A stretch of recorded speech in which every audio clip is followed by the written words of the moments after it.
Muito bem. Olá, você que está me assistindo. Seja muito bem-vindo a mais um dos nossos vídeos. No vídeo de hoje, nós vamos demonstrar, né, o terceiro teorema de Silo. Até o momento, nós vimos os dois primeiros teoremas de Silo, né? Um deles, o primeiro, fala da existência de subgrupos de certas ordens, né, de ordens potências de primos esses que dividem a ordem do grupo. O segundo teorema de Silo, ele fala que quaisquer dois subgrupos de Silo são conjugados, né? E por consequência disso, nós temos que um subgrupo de Silo, ele é anormal, sem somente ser, ele é o único subgrupo de Silo. Isso para cada primo, né? Então, um P-Silo é normal, sem somente ser ele for o único P-Silo, né? Um P sendo um primo que divide a ordem do grupo, tá certo? E hoje nós vamos então ao terceiro teorema de Silo, que nos dá uma estimativa de quantos subgrupos de Silo existem para cada primo que divide a ordem do grupo. Então ele dá uma estimativa, ele dá possibilidades para o número de psilos. Tá? Não sei se você notou, mas acho que está aparecendo agora para vocês uma abinha azul embaixo, né? Onde aparece o meu nome, o, o título do vídeo, o título dos slides, né, desse vídeo, a data e o número de slides. Eu não sei porquê, mas nos últimos vídeos não estava aparecendo e hoje de manhã eu fui alertado disso, né? Então eu fico falando para vocês nos vídeos anteriores, chegamos ao slide 11 de 11, né? Então, acabou, mas vocês não estavam vendo o número de slides, né? O que vocês podem fazer um acompanhamento agora, tá? A partir desse momento. Então, o objetivo, como eu já tinha falado para vocês, é demonstrar o terceiro teorema de Si. Vamos recordar algumas coisas que para a gente vai ser, para nós, vai ser importante aqui nesse vídeo. Né? Primeiro, o que vem a ser dois subgrupos sendo conjugados. Né? Então, dois subgrupos A e B de um grupo, eles são conjugados. Se existe um Gzinho em G, tal que o A é GB, GA menos 1. Né? Ou então, se você quiser, pode dizer que o B é G, A, G na menos 1, tanto faz, né? Se você considerar a ação de G por conjugação sobre o conjunto dos subgrupos de G, isso nós vimos no vídeo anterior, né? No segundo teorema de Silo nós fizemos uma pequena observação a respeito disso, né? Então, se você considerar a conjugação do grupo G, a ação por conjugação do grupo G sobre o conjunto dos subgrupos, então estou fazendo a ação do grupo G sobre o conjunto dos subgrupos de G, né? Por conjugação. Nesse caso, o estabilizador de um subgrupo, que nós também chamamos de normalizador, né? O normalizador, que é o estabilizador, são todos os elementos do grupo G que satisfazem essa propriedade aqui, ou seja, G, A, G na menos 1 é o próprio A. Ou seja, o que significa estabilizador mesmo? São aqueles elementos do grupo que, quando agem sobre o subgrupo, não movem o subgrupo. Né? Não há alteração no subgrupo. Então, seria como G estrela A é o próprio A. Como G estrela, como a ação de G significa conjugação, então o estabilizador do subgrupo é esse conjunto aqui, e nós chamamos ele de normalizador. A palavra normalizador, ela também faz sentido porque o normalizador coleciona aqueles elementos do grupo que deixam o subgrupo A normal. Se essa igualdade aqui valesse para todos os elementos do grupo, o A seria normal, né? Como isso pode não acontecer, essa igualdade pode não acontecer para todos os elementos do grupo, então o normalizador coleciona aqueles onde essa igualdade aqui é válida. Né? Então é como se fossem os elementos do grupo que deixam o sujeito normal. É mais ou menos essa a ideia. Por isso que é o normalizador. Né? E é claro, se essa igualdade aqui vale, então significa que a classe lateral à direita de A é igual à classe lateral à esquerda. Não, a classe lateral à esquerda do G em A é a mesma que a classe lateral à direita de G em A. Então, isso aqui é o normalizador. Essa igualdade aqui ela acaba acontecendo. Tá? Uma observação que nós temos, né? Quando que um subgrupo é normal em G? Um subgrupo é normal em G, C e somente C, para todo G em G, essa igualdade aqui, ela vale. Né? Isso, dizer que essa igualdade aqui vale para todo elemento do grupo, significa dizer que o grupo está contido no normalizador de A. Mas como o normalizador é um subgrupo, por ser um estabilizador, então nós temos a igualdade. Né? Então um subgrupo é normal, C e somente C, o seu normalizador é o grupo todo. A classe de conjugação, ou seja, a órbita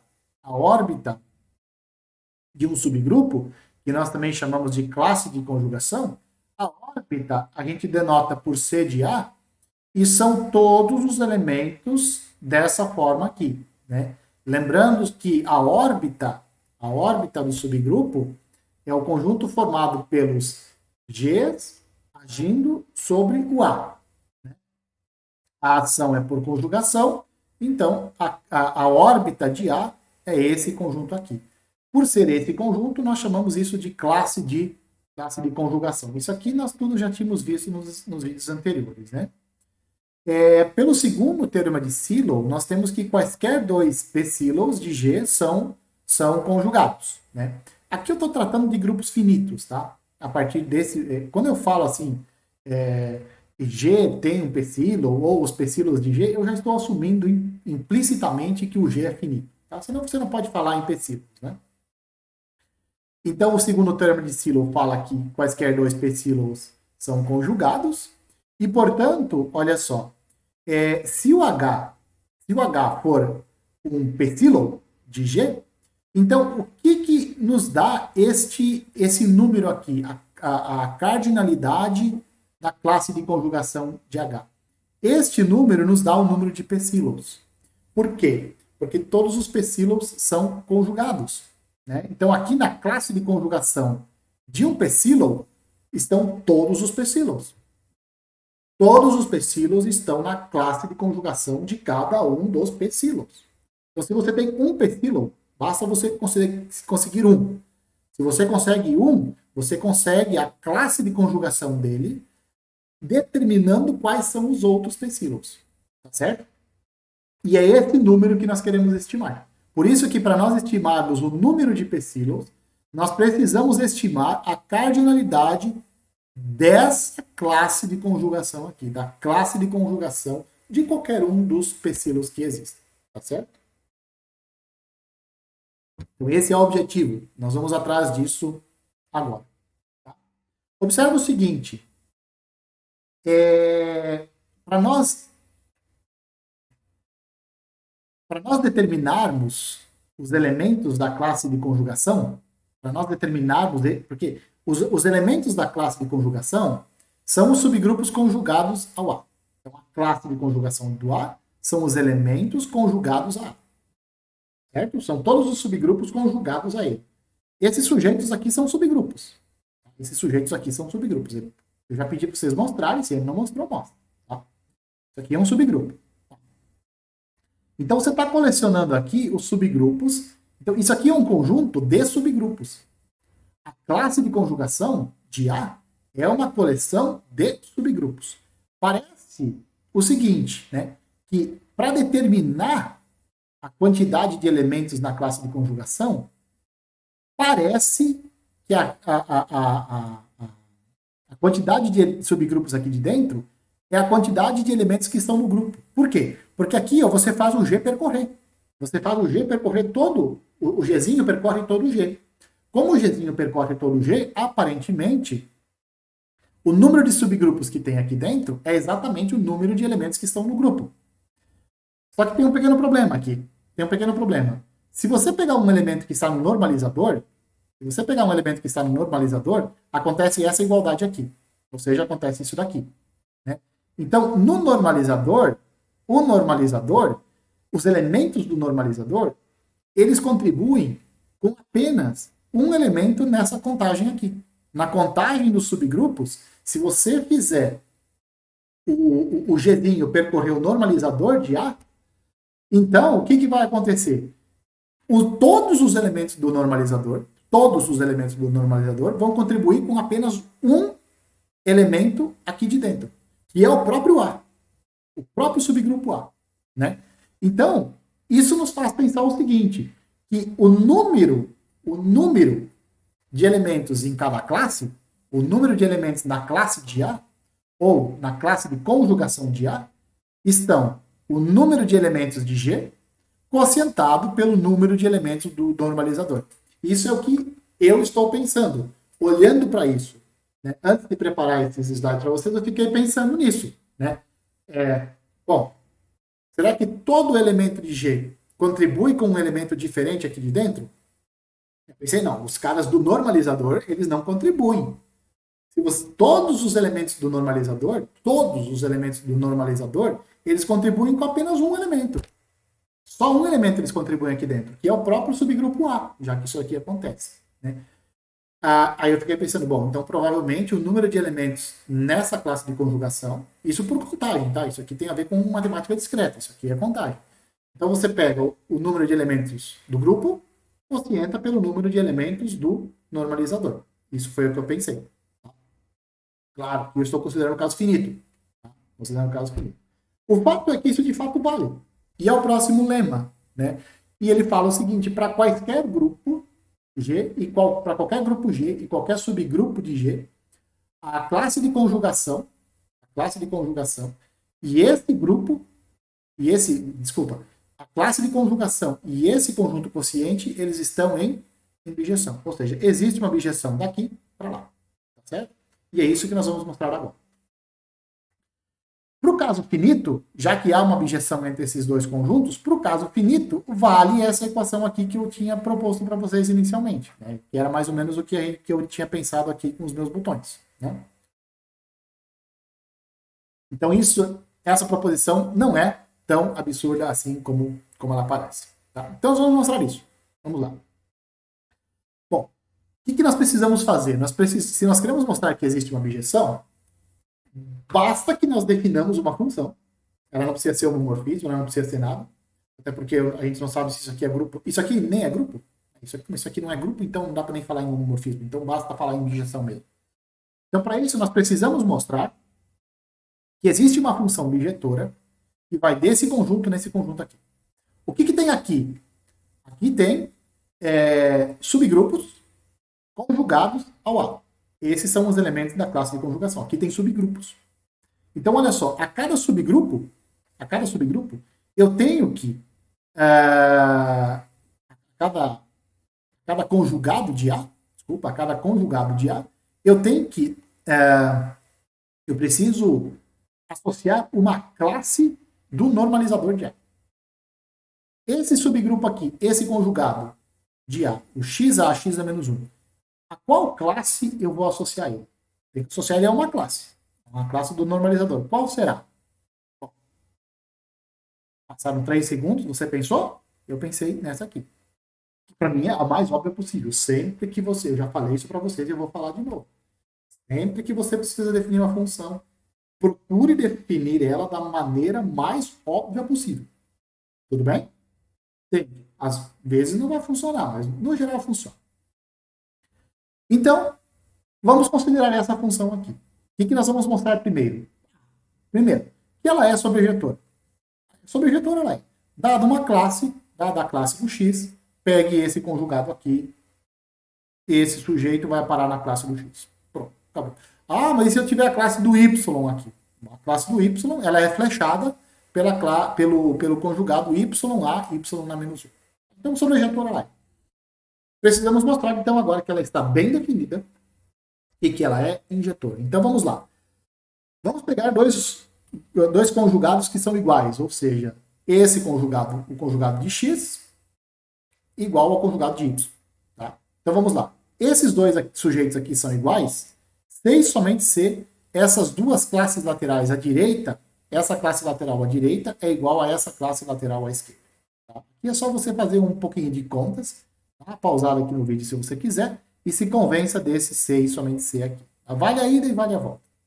Tá? Então, esses dois subgrupos são iguais, somente se essas duas classes laterais são iguais. Classe lateral direita é igual a essa classe lateral esquerda.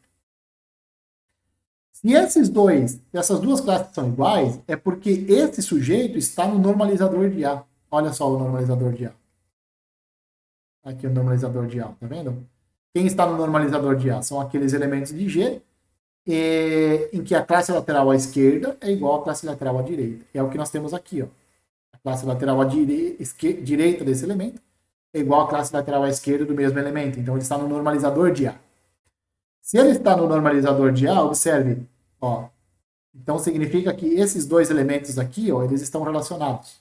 Se eles estão relacionados, é porque a classe lateral à esquerda dele é igual à classe lateral à esquerda do Y. A classe do X é igual à classe do Y. Né? Essa é uma das definições que nós vimos lá atrás, quando nós estávamos falando nós estamos falando em classes laterais à esquerda e à direita. Né? Então, pelo fato disso aqui estar no normalizador, essas duas classes aqui são iguais. Se as classes são iguais, é porque as imagens são iguais. A imagem desse subgrupo conjugado e a imagem desse subgrupo conjugado, essas duas imagens são iguais. Né? E, portanto, a ida, as flechas da esquerda para a direita mostram que a função está bem definida, as flechas da direita para a esquerda mostram que a função ela é injetora. Tá certo? Então, ela está bem definida e é injetora. E como nós já vimos, ela é claramente uma sobrejeção. Ela é sobrejetora também. Então, ela é uma objeção. É objetora. Finalmente, né? Temos aquilo que eu tinha imaginado antes, né? Que para qualquer grupo finito G e qualquer subgrupo, a cardinalidade da classe de conjugação de A é o índice do normalizador de A em G. Lembrando que esse índice aqui é a ordem de G quocientado pela ordem do normalizador, tá certo? Que é o que nós tínhamos deduzido antes. Isso segue por causa disso daqui, né? Esses dois conjuntos estão em bijeção. Então a cardinalidade disso é igual à cardinalidade daquilo lá. Isso aqui é exatamente o índice. Esse é o índice do normalizador de A em G. Em particular, já que isso daqui acontece, então a ordem, a cardinalidade da classe de conjugação de A divide a ordem de G. Então, vamos ver isso. Bom, pelo lema, esses dois conjuntos estão em bijeção. Então, a cardinalidade da classe de conjugação é a cardinalidade desse quociente, que é a ordem de G quocientado pela ordem do normalizador, que é exatamente o índice do normalizador de A em G. Tá? Em particular, observe o seguinte, né? Que o G, a ordem de G, ó, a ordem de G é a cardinalidade da classe de conjugação multiplicado pela ordem do normalizador, né? Já que esse número é igual a essa fração, posso passar esse denominador aqui lá para o outro lado, né? Então, eu tenho essa igualdade aqui, tá? E, portanto, a cardinalidade da classe de conjugação, ela divide a ordem do grupo, justamente porque eu tenho essa igualdade aqui, certo? Então, nós temos demonstrado esse resultado, esse lema. Uma pequena observação, então, que nós já tínhamos. Essa observação segue de alguns resultados que nós vimos antes, né? Algumas observações anteriores, né? Então, vamos lá. Se H é um psilo de G, então o número de psilos, eu vou denotar esse número de psilos por N com piercing P. N de número, P do Pzinho do primo que divide a ordem do grupo, né? Esse P tem a ver com psilo, né? E N tem a ver com o número. Então, N número de psilos, tá? Ele é dado pela cardinalidade da classe de conjugação. Isso nós já tínhamos visto. Porque na classe de conjugação de um subgrupo de silo estão todos os psilos. Porque todos são conjugados. Nós vimos que isso é igual a isso daqui, que é igual a isso, que é igual a isso. Anterior, né? O lema anterior, desculpa. A cardinalidade da classe de conjugação é a cardinalidade desse quociente, que é o quociente desses dois números, que é o índice do normalizador de H em G. Né? Em particular, isso aqui é o índice, né? Isso aqui é o índice do normalizador de H em G. O índice sempre divide a ordem do grupo. O índice de qualquer subgrupo divide a ordem do grupo. Teorema de Lagrange. Como isso segue do teorema de Lagrange, então, como esse índice aqui é o NP, então o NP divide a ordem do grupo G. Repita, vou repetir para você. Pelo teorema de Lagrange, o índice de qualquer subgrupo divide a ordem do grupo. O índice do normalizador de H é o número de psilons. Então não tem jeito. O número de psilons divide a ordem de G. Então isso já dá uma possibilidade. Isso já nos dá possibilidades. Olha, não é qualquer quantidade de psilons que existem. A quantidade de psilons tem que dividir a ordem do grupo. Tem que dividir a ordem do grupo. Não vai ter jeito. Não vai ter jeito. A ordem, mas nós podemos dar respostas ainda melhores. Olha só. Suponha que a ordem do psilon H seja P elevado a alfa. Como ele é um psilon, essa daqui é a maior potência de P. Essa é a maior potência de P que divide a ordem do grupo. Então, a ordem do grupo eu posso escrever assim, ó, P elevado a alfa vezes um certo B. No B, não tem mais primos P. Nesse Bzinho aqui, não tem mais primos P. Por quê? Porque se tivesse pelo menos um primo P aqui no B, eu jogaria ele junto com esse P elevado a alfa e eu teria P elevado a alfa mais 1. E aí o P elevado a alfa mais 1 dividiria a ordem de G. Mas não divide, porque o H é um psilon e essa aqui é a maior potência de P que divide a ordem do grupo, né? Então, de fato, eu posso escrever a ordem do grupo como sendo P elevado a alfa vezes um B e o primo P não divide esse Bzinho aqui. Ou seja, no número B não há primos P's. Tá? O que nós temos nesse caso, então? Nós temos que o índice de H em G, ó, o índice de H em G, não o índice do normalizador. Não é isso aqui, não é o índice do normalizador. É o índice de H em G. O índice do psilon. O índice de H em G é a ordem de G pela ordem de H. Isso é P elevado a alfa vezes B sobre P elevado a alfa. E isso dá o próprio B. Né? Então, o índice... Aqui uma coisa, eu fico na minha cabeça com o seguinte, ó. Qual é o índice de um psilon em G? A ordem do grupo você escreve assim, P elevado a alfa, e esse P elevado a alfa é a maior potência de P que divide o primo, que divide a ordem do grupo. Sobre esse Bzinho aqui, sobre esse complemento. Eu vejo esse B aqui como um complemento do P elevado a alfa. Né? Então, o índice de um psilon é esse complemento aqui. O índice do psilon em G é esse complemento aqui da ordem de G. Tá certo? Agora, observe, ó.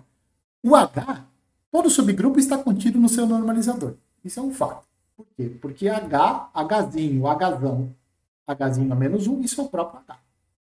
Então, o H está contido no seu normalizador. E o normalizador é um subgrupo de G. E aí nós temos no Teorema da Torre o seguinte, ó. O índice do H em G é o índice do normalizador em G vezes o índice do H no normalizador. Então, nós temos essa igualdade aqui. E o índice da extensão grande aqui, do HG, é a extensão do normalizador de H em G, vezes o índice do H no seu normalizador. Esse índice, ó, o índice de H em G é o próprio B. Calculamos aqui. Ó. Então, esse produto é o próprio B. Moral da história.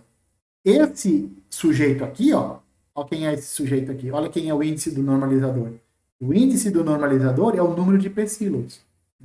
Então, o número de psilons vezes o índice de H no seu normalizador é esse Bzinho aqui que sobra, que resta lá na ordem de G.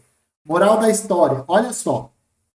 O número de psilons não só divide a ordem de G, ele não só divide a ordem de G, ele divide o B. Quem é o B? É aquele sujeito que eu falei para você, que é como se fosse o complemento do P elevado a alfa. E quem é P elevado a alfa? É a ordem do psilo. É a ordem de qualquer psilo. Tá? Então, anota essa informação aqui. Anota essa informação aqui. Se a ordem de G é P elevado a alfa vezes B, e o P não divide o Bzinho, ou seja, aqui nesse B não aparece mais o primo P, então você pode garantir. O número de psilos divide esse Bzinho. Anota isso, cara, porque isso nós vamos usar muito. Tá? Quando nós vamos trabalhar com as aplicações do ser basicilo, nós vamos usar isso aos montes. Tudo bem? Vamos continuar. Vamos continuar que esse vídeo vai ser longo. Né? E finalmente nós chegamos então ao terceiro teorema de Silo, né? Que fala exatamente o seguinte: seja G um grupo finito, a ordem de G como sendo P elevado a alfa vezes B, o P é um primo que não divide mais o Bzinho. Tá? Esse Bzinho não tem mais fatores primos. Então, o número NP de psilos divide a ordem de G, como nós já mostramos isso. E mais ainda, ele não só divide o B, o número de psilos, esse NP, ele é dessa forma, 1 mais KP, onde o K é algum inteiro maior do que zero. Melhor que isso não fica. Melhor que isso não dá. Né? O NP só pode ser um divisor desse B. Só pode ser um divisor desse B. E mais ainda, esse NP é 1 mais KP. Mais um múltiplo de P. Lembrando que KP é um elemento da ordem. E cada KP aqui, ele é um elemento da tabuada do P, né? Então, é um elemento da tabuada do P mais 1. Esse é o número de psilos. Tá certo? Vamos mostrar isso, então. Vamos lá. Primeiro, como nós já observamos, o NP ele divide o B. Então, isso nós não precisamos mais mostrar. Nós só precisamos mostrar que o NP, que é o número de psilos, é 1 mais KP para algum inteiro K maior do que zero. Tá? Vamos recordar duas coisas que nós vimos no vídeo anterior. No vídeo anterior, quando nós demonstramos o segundo teorema de Silo, nós vimos isso. Que a ordem do grupo é a soma da cardinalidade desses conjuntos aqui. Né? Onde o A e o B são subgrupos de G. Aí eles podem ser quaisquer subgrupos. Lembra, nós definimos uma relação de equivalência lá no grupo G? As classes de equivalência daquela relação eram esses conjuntos aqui. E quando G é finito, então, por serem classes de equivalência, a união é disjunta, G é a união disjunta de suas classes, e como essa união é disjunta, então a ordem do grupo é a soma desses números aqui, dessas cardinalidades aqui. Né? Outra coisa que nós também vimos no vídeo anterior, se eu conseguir lembrar, eu vou colocar um card aqui no vídeo pro vídeo anterior, tá? Mas nós também vimos isso no vídeo anterior, que a cardinalidade dessa classe é dado pela ordem de A vezes a ordem de B, quocientado pela ordem dessa interseção aqui, pela ordem desse subgrupo com esse subgrupo aqui. Observe olha uma coisa interessante aqui, né? Quando o X está no normalizador de B, isso daqui dá o próprio B, né? Tem coisa a ver ali, né? Tem normalizador aparecendo, né? Bom, como isso daqui vale para essas relações aqui, elas valem para quaisquer subgrupos. A questão é, escolhe os dois subgrupos, fixa eles e trabalha com eles até o final. Mas eles são arbitrários. Eles são arbitrários, você que escolhe. Como nós podemos escolher os subgrupos A e B, eu vou dizer o seguinte: A e B são iguais a um certo psilo de G. Um certo psilo. Que existe. O psilo existe? Existe. Tem pelo menos um psilo. O primeiro tramicilo garante. Psilos existem. Tá? Então eu posso considerar o A igual a B igual a esse psilo. Tá? O que nós vamos ter então? Nós vamos vir aqui nessa equação aqui, e vamos calcular. Ó. A cardinalidade dessa classe é dada por ordem de H vezes a ordem de H, dividido pela interseção de H com esse conjugado aqui. Tá? Com esse conjugado de H.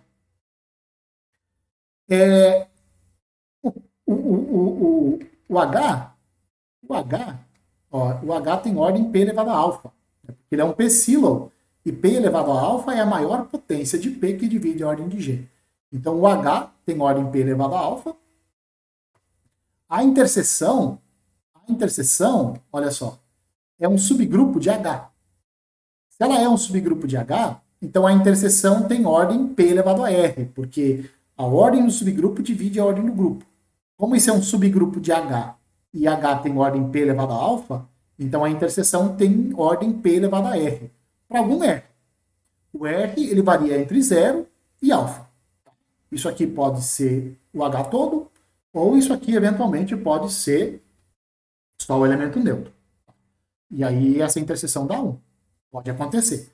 Mas o fato é que o R está entre 0 e alfa. Aí nós temos duas possibilidades aqui para o X. Olha só. Primeiro, o X está no normalizador de H. E a segunda, o X não está. O X está no normalizador, o X não está no normalizador. Nós vamos analisar o que acontece quando nessas duas possibilidades. Vamos lá. Se o X não está no normalizador, é porque esse conjugado, o conjugado de H, é diferente do H. Definição de normalizador. X está no normalizador, C e somente C, aqui vale a igualdade. Então, X não está no normalizador, C e somente C vale a diferença. Então, esses dois aqui são diferentes. Mas isso aqui essa interseção é um subgrupo de H. E é diferente. Bom, se é um subgrupo e é diferente, então a ordem dessa interseção é P elevado a R, mas o R não pode ser todo alfa. O R não pode ser igual a alfa. Então, quando o X não está no normalizador, aqui nessa igualdade aqui, ó, tá vendo? Aqui nós colocamos P elevado a R e o R poderia eventualmente ser igual a alfa. Quando o X está fora do normalizador de H, esse R é menor do que o alfa. Né? E aí eu venho aqui em cima, ó, a cardinalidade dessa classe é P elevado a 2 alfa menos R. Como esse R é menor do que o alfa, então eu posso escrever assim, ó, P elevado a alfa mais 1, vezes P elevado a alfa menos 1, menos R. Né? Porque sobraria um P elevado a alfa aqui. Ó, né? Aqui tem mais do que 2 alfas. É isso que eu estou dizendo. Esse expoente aqui é maior do que o 2 alfa. Tá certo? Maior que o 2 alfa. Então, essa cardinalidade aqui dá P elevado a alfa mais 1 vezes isso daqui. Tá certo? Isso aqui, ó, é um certo inteiro. Aqui é um certo inteiro. No pior dos casos, esse expoente aqui é zero. Pode acontecer do expoente ser zero? Sim. O caso do expoente ser zero aqui pode acontecer. Quando o expoente for zero, dá 1. Tá? Bom, então, cada uma dessas classes tem essa ordem aqui, ó. P elevado a alfa mais 1, vezes um certo número inteiro, que é esse número inteiro aqui. Tá? É claro que ele depende do x, por isso que eu escrevi kx aqui. Porque ele depende do x. De x diferente pode me dar um número diferente aqui. Então é kx. E aí o que eu tenho? Se eu somar todas essas cardinalidades aqui, ó, o que eu vou ter? Eu vou ter P elevado a alfa mais 1, que multiplica a soma dos kx. Né? Se eu somo todos, o P elevado a alfa mais 1 eu posso colocar em evidência na soma, e eu vou ter P elevado a alfa mais 1, que multiplica essa soma aqui, a soma desses kx aqui. E isso aqui vai dar, essa somatória aqui vai me dar um certo número inteiro, eu não sei quanto que vai dar, mas ele vai me dar um número inteiro que multiplica o P elevado a alfa mais 1. Como eu já tinha dito, né, no pior dos casos, ó, esse expoente aqui é zero, né, E no pior dos casos, então, né, a cardinalidade dessa classe é exatamente p elevado a alfa mais 1. Isso para o caso em que o k de x for 1. Né? O que pode acontecer para alguns x. Para alguns x isso pode acontecer. Mas o que está importando aqui? O que é importante para nós? Que a somatória dessas cardinalidades, quando o x está fora do normalizador, para nós é importante que seja um múltiplo de p elevado a alfa mais 1. É isso que é importante. Tá? Então, quando está fora, quando o x está fora do normalizador, essa soma é um certo m que multiplica p elevado a alfa mais 1. Tá? Vamos continuar. O que acontece se o x está no normalizador de h? Bom, se ele está no normalizador, vale essa igualdade. Se vale essa igualdade, essas classes são iguais. A classe lateral à esquerda de x é igual à classe lateral à direita de x. E, portanto, este sujeito aqui é como se eu estivesse multiplicando por h de ambos os lados, né? Então, é mais ou menos isso que eu estou fazendo. Então, essa classe é igual a isso, que é igual à classe do x, uma vez que h vezes h é o próprio h, né? Então, isso daqui é igual àquilo lá. Então, olha só, o que vai me dar a soma da cardinalidade dessas classes quando o x está no normalizador? Dá isso daqui. Dá a cardinalidade, porque a cardinalidade de cada um desses é a cardinalidade desse conjunto aqui. Esses dois conjuntos são iguais. Então, as cardinalidades são iguais também. Mas o que diz o termo de Lagrange? O que diz o termo de Lagrange? O termo de Lagrange fala que a somatória das classes, a somatória da cardinalidade das classes, onde que estou fazendo a somatória? No normalizador, x percorrendo no normalizador. Isso é o índice do normalizador de h em g vezes a ordem de h. Lembra? Você não vai lembrar. Teorema de Lagrange. Dá uma olhada lá no vídeo onde a gente fala sobre o teorema de Lagrange. Lá nós temos que a soma da cardinalidade das classes, a soma da cardinalidade das classes, é o índice de h no grupo em questão, e aqui o grupo em questão é o normalizador de h, vezes a ordem do subgrupo h. Tá? Teorema de Lagrange. Só que em vez de G, em vez de grupo G, nós temos o grupo normalizador de H. Então, quando o x percorre o normalizador, a somatória dessas cardinalidades, olha só, é o índice de H no seu normalizador. O índice de H no normalizador é esse quociente aqui, vezes a ordem de H. Simplifica, isso aqui vai me dar aqui a cardinalidade, ou a soma da cardinalidade dessas classes, quando x percorre o normalizador, é exatamente igual à ordem do normalizador de H. Tá certo? Então, guarda isso. Guarda isso. O que nós vamos ter, então? Nós vamos ter o seguinte, ó. Lembra? G é a soma da cardinalidade dessas classes. Ora, nós estimamos aqui, ó, cardinalidade. Ó, dividir em duas somatórias essa somatória zona aqui. Quando x percorre o normalizador, quando x está fora do normalizador e quando x percorre o normalizador. Então, só separei esse somatório aqui em duas. Quando x está fora do normalizador e quando x percorre o normalizador. Isso daqui nós calculamos há 2 slides atrás. Isso nós calculamos no slide 9. Né? Isso aqui nós acabamos de calcular. Olha lá. Acabamos de calcular isso daqui. Então, vamos lá. Vamos substituir. Lembra que tinha dado m vezes p elevado a alfa mais 1? Eu falei para vocês, olha, o que importa é que essa somatória aqui seja um múltiplo de p elevado a alfa mais 1. Eu falei isso para vocês. Né? Falei. Então, deu isso daqui. E aqui deu a ordem no normalizador. Então, olha só. Agora vamos lá. Quem é o número de Pesillos? Você lembra quem é o número de Pesillos? Isso, é a cardinalidade dessa órbita aqui, dessa classe de conjugação. Essa classe de conjugação, nós mostramos que é igual a esse quociente aqui, da ordem de G pela ordem do normalizador de H. Mas espera. A ordem de G é essa soma aqui, não é? Então, é essa soma dividido pela ordem do normalizador. Então, é como se eu estivesse dividindo essa conta aqui, ó, essa fração é este número, essa soma desses dois números, dividido pela ordem do normalizador. Como é uma soma, eu separo em duas frações. Separo em duas frações. Tá? Então, isso daqui vai me dar o quê? Isso aqui dá 1. E aqui? Bom, aqui dá isso. Tudo bem? Agora vamos analisar isso daqui. O que isso daqui vai nos dar? Vamos lá. Ó, o P elevado a alfa mais 1, o P elevado a alfa mais 1, esse daqui, não divide a ordem do normalizador. Por quê? Porque se dividir a ordem do normalizador, como a ordem do normalizador divide a ordem do grupo, nós teríamos que o P elevado a alfa mais 1 divide a ordem do grupo. Não é a questão. O P elevado a alfa mais 1 é uma potência maior que a potência máxima que divide. Então, o P elevado a alfa mais 1 não divide a ordem do normalizador. O que nós temos, então, nessa fração?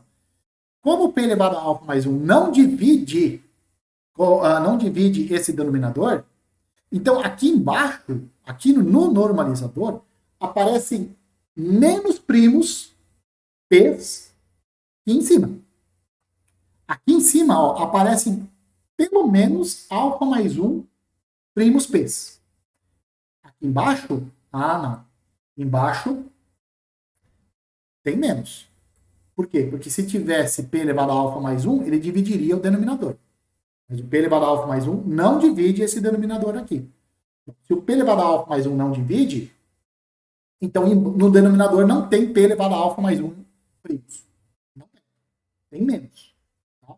Então não tem jeito. Se tem menos, vai sobrar um primo. Vai sobrar um primo. Outra coisa, isso daqui tem que ser um número inteiro. Porque o normalizador é um subgrupo do grupo. Então tem que dividir. Isso daqui acaba sendo um inteiro. Ou, se você quiser dar outra explicação, por que isso daqui dá um número inteiro? Vou te dar a explicação. Outra. O NP é o número de pecílios, é um inteiro. 1 é um número inteiro. Isso aqui tem que ser um inteiro também. Porque isso aqui, ó, essa fração é a subtração do NP por 1. Tem que ser um inteiro. Então essa fração é um número inteiro. E nessa fração, pelo menos um primo P aparece. Porque o denominador tem menos primos P's que o numerador. No numerador tem pelo menos alfa mais 1 primos P's. Embaixo não tem tantos, tem menos. Bom, então isso tem que ser um número inteiro vezes K. Moral, venho aqui e substituo. E eu tenho então que o número de pecílios é um múltiplo de P mais 1. Para algum K maior do que maior ou igual a zero. O K pode ser zero? Pode. Pode. Em alguns casos, o número de pecílios vai ser exatamente 1. Isso acontece quando o nosso sujeito, quando o nosso subgrupo for normal. Certo? Bom, finalmente chegamos ao final desse vídeo. Quase 45 minutos de vídeo. Espero que vocês tenham gostado. São muitas contas técnicas, né? Se você quer, minha sugestão, se você quer aprender isso de verdade, né? É bom você ir pausando, conferindo as contas, escrevendo essas contas, porque elas não são contas muito triviais. Você tem que ficar substituindo uma conta na outra e assim por diante.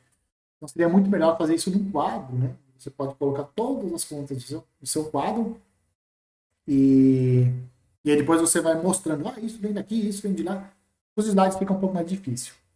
Mas, se você for anotando as contas, eventualmente você pode entender um pouco melhor do que só ficar vendo. Beleza? O que vem na sequência? Na sequência vem 4 aplicações dos teoremas de Silo, especialmente para demonstrar que certos grupos, ou grupos de certas ordens, sempre têm subgrupos normais não triviais. Ou para mostrar que grupos de certas ordens são cíclicos, ou para mostrar que grupos de certas ordens são abelianos. Beleza?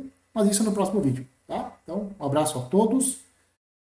Ou dúvida, me pergunta. Entre em contato comigo, a gente tenta sanar as dúvidas de vocês. Beleza? Um abraço, espero que vocês me vejam nos próximos vídeos.